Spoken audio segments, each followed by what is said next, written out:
Welcome, friends. It's Kaylee Bird, and today I'm going to take you along on my incredible visit to the Picasso Figures exhibit. This international exhibit only stopped here in Nashville in the entire United States, and it was amazing, comprised of about 80 figures by the genius himself.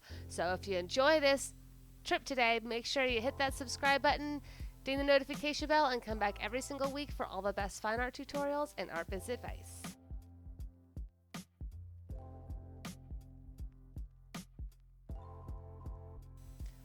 This traveling exhibit was a truly impressive one. All these pieces were on loan from the Picasso Museum in Paris, which I have actually visited a few years ago. However, seeing all these pieces again, juxtaposed differently, and I'm sure a few were out from storage, so I hadn't seen them before, was really a very special treat. I went one time by myself, and I actually went a second time with my mom when she came into town. So it was great to really spend hours and hours amongst all of these great works of art. So it was incredible. Picasso's retrospective figures went back from when he was a teenager, right at the very beginning of the 20th century, all the way up to about 1970. He died 1973, 90 something years old, and so it was really very impressive to see a huge span of work from his entire lifetime. And often people think that Picasso was just a strange painter from the beginning, but no, he definitely was not. He was doing quite realistic work from an extremely young age. Picasso was actually very, very proficient in many styles.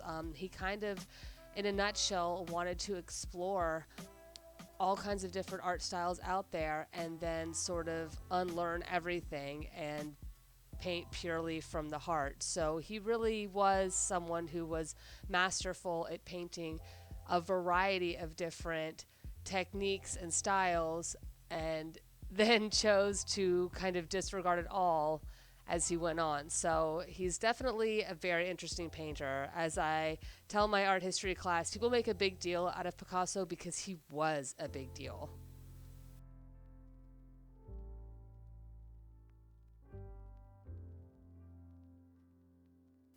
He painted himself like into his works pretty often, but even more so, he painted in the myriad of women that he married or mistressed or just flat out slept with as models. It was shocking to read so many captions on the wall of like, and this was this wife, and this was this woman that had his children that he did marry, and this was this mistress, and this was this da da da. Like, all of these paintings, or a large variety of these paintings of women, are women that he had been with in some sort of romantic fashion. And what was sort of shocking was to see that when the relationship was young and new and fresh, he would paint very beautiful paintings of these women, of course, beautiful Picasso esque. But as the relationships would go on, the paintings that he would create of these women were uglier and more ensnarled and almost more spiteful. It was very interesting to see Picasso in this light. Honestly, in today's culture, he probably would have been pretty canceled because he was kind of this like misogynistic guy, and apparently he got quite rough, if not downright like abusive with many of the women he became involved with. So Picasso, although was not really like a very stand-up guy, as we are now learning in history, it is very interesting to see the way that he viewed his life and the people in it, and the way that he almost would sweetly or spitefully depict them as well as himself within his art.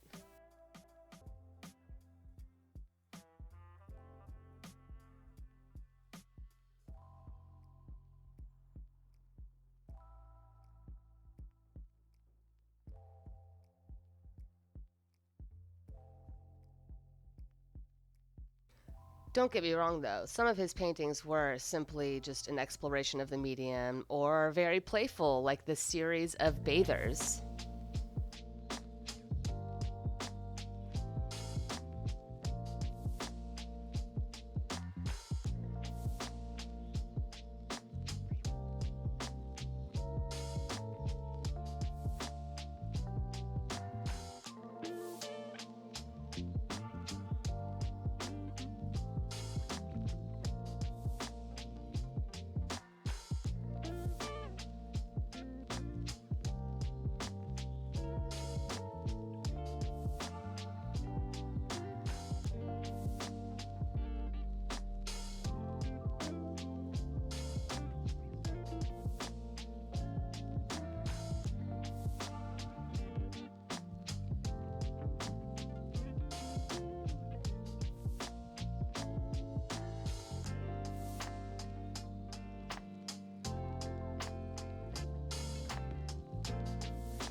And while I was there, I pulled out my sketchbook and was able to do a couple of drawings. Super fun.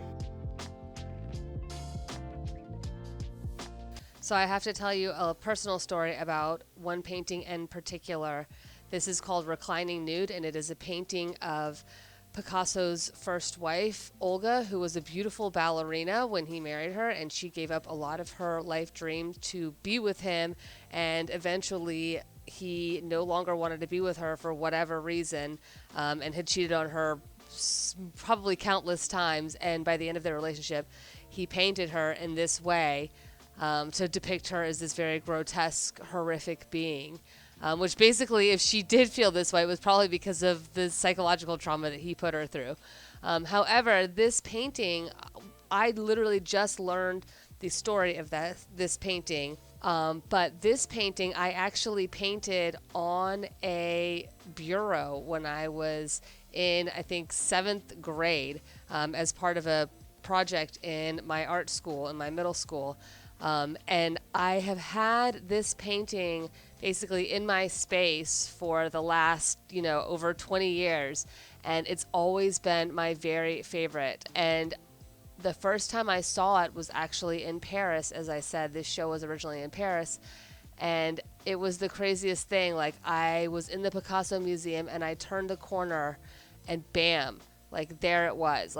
It was like seeing a celebrity. Like, my heart skipped a beat. I got flustered. I couldn't believe myself. I was like a total fangirl seeing my favorite painting unexpectedly in person, face to face, after seeing it in my art studio, in my presence every day for like 15 years. And so going and seeing this painting at this show again was so special. I feel like maybe some reason that I love this painting so much is because Picasso obviously did not love his wife very much when he painted this, but it's like he didn't love her, but I do. I don't know what it is. So I actually have this painting up in my house on a postcard in the frame, as well as obviously my little bureau. And when I got to visit it at the museum, I must have stared at her for a good 15 minutes. Seeing my favorite paintings in real life, in person, when I've been to Florence and seen a bunch of Renaissance paintings and things like that, it's like I'm a bigger fangirl seeing these paintings than I am or could ever be seeing any celebrity. Can't help myself. I hope you enjoyed viewing the Picasso exhibit with me today. If you did, check out this playlist with some other artsy adventures on it. Thanks for being here with me today, guys. Make sure you're subscribed, ding that notification bell, and come back every single week for all the best fine art tutorials and art biz advice.